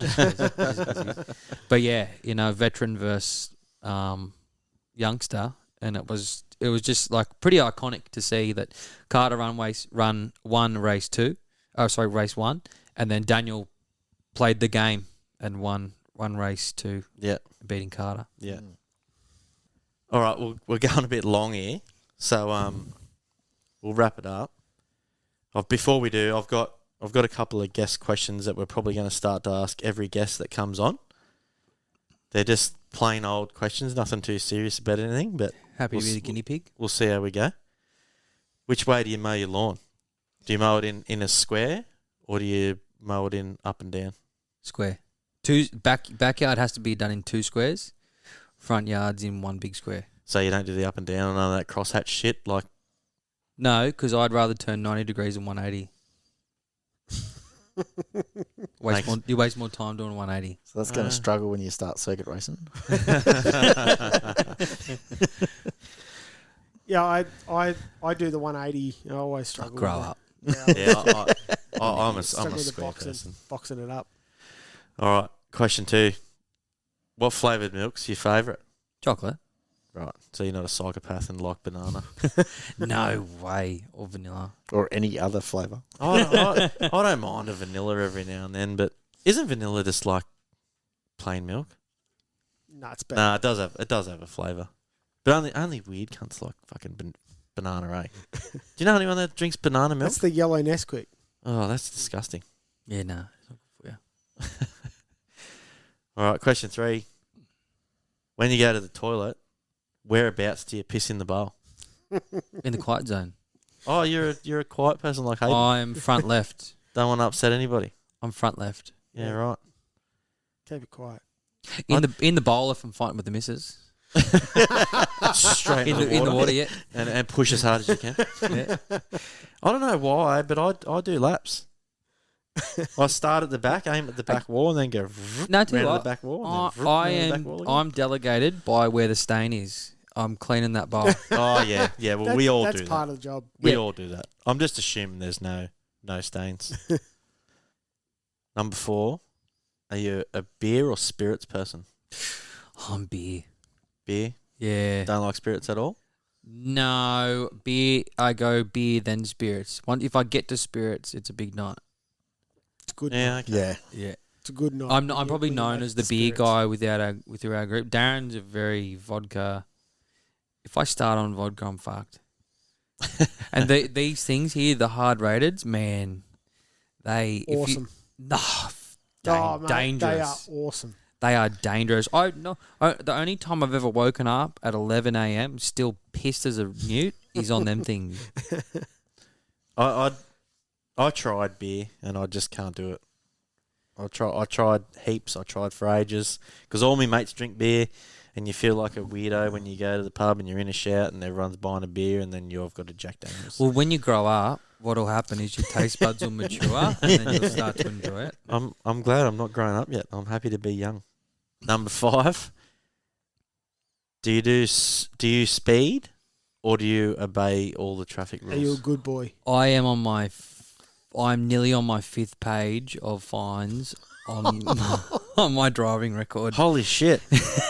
How many times you lost the license? 3. Oh. Wow. I've represented myself 3 times in court and won 3 times, but as well. Wow. Jesus Christ! I don't care what time I get to work. I leave at a respectable time. But if I'm coming home, get the fuck out of the right lane. I drive a Hilux with a light bar and some spotties. Move. Yeah. I move, bro. I just bought and I just bought a V8 Commodore to try and get home faster. You know what you need to Bro, get? move. Like get this. Don't hog the right lane. Do you carry tools to work, or do you just take yourself there? No, I just take myself there. You need I'm in excavation. you need a motorbike. Nope, I'll die. No, you don't. You'll get there heaps faster on a motorbike. Nah, I'll be dead in a week. We haven't died yet. Even if you ride at the speed limit, you'll get there heaps quicker. Come to work with me on Monday and you'll say don't buy a bike. I've met a couple people on the road who don't like me. They don't know my name, but they know my car. I've got even probably even like last week I got followed by a truck, and then I cut off a Hyundai i20 because he was sitting in the right lane. So then I had a truck and a Hyundai i20 after me going through drill. So I had to pull into Bunnings and chuck a loop to get away. And mind you, this is at 5:15 in the morning. I do similar shit. It really pisses me off when someone sits in the right. I swear to God, if I had a bull bar, I would have tagged a few cars by now. Do you know what I find weird too is like I'm not in the car swearing going off. It's completely silent for me. I'm just focused. I'm focused on ruining these people's lives and getting ahead of them. It's kind of like same. being in a simulator. Like I don't go, I'm just doing 110 and an 80 getting Sitting around behind someone. Yeah. What most people don't understand is what people tell me is they're sitting in the right lane, but they're doing the speed limit, so they're fine. But they're not. But they're not overtaking. They're not overtaking. Right lane is for overtaking. I don't care if someone wants to do 200. They can overtake you. Get the fuck out of the way. The window tint in my Hilux 2 are 0%. So when I've sat up someone's ass or and they want to give me the finger, they look and they can't see me. So you got to wind your windows down in daylight. Just move. PSA, fucking get out of the way. I find I get home heaps quicker if I sit in the left lane. Because no one sits in it. Oh man, I'm everywhere. I'm working in Manly at the moment, and a military road. No one knows it's only a bus lane from 6 to 10 a.m. Yeah. I do the same thing. Yep. 100%. So getting home left lane all day, every day. Yeah. Boom. And people, well, yeah, read the sign. Yeah. The Victoria Road's the same. If you come down Victoria Road, the bus lane's only certain times of the day you can fang past. See, that's the everybody. difference between knowing your shit and knowing you are shit. Yeah. That's a good one. We'll probably use that. But yeah, so nah, just move. You're not a So- good boy. You say you're a speeder. I think what's creating that is the distance. It's 76 kilometres each way Yeah. to Yeah. Manly. Yeah. Yeah. Anyway, let's wrap this thing up. Why don't you give yourself a bit of a plug, Mitch? All your socials and your Yeah, so anything 100 Mile an Hour Club. I'm on TikTok. Haven't done much with that. I had one video go off and thought I'd be killing it, and then posted 5 more and did nothing. But 100 Mile an Hour Club is on TikTok. 100 Mile an Hour Club on Instagram and Facebook. That's about it, really. I haven't done much in a while, but like things like this really motivate me to get back into it. People are prodding me to do a bit more. I've got like people I've still wanted to do for a while. The live shows are probably a bit of a stretch, but definitely the podcast and stuff I'll get back into. keen as to hear sometime it. soon. Beautiful. Awesome. We're Thanks. all fans. Yeah, thanks, bro. Thanks for having me on. This is good. Coming in. No probs. All right. Righto, we'll wrap her up then and catch you all later. Thanks for listening.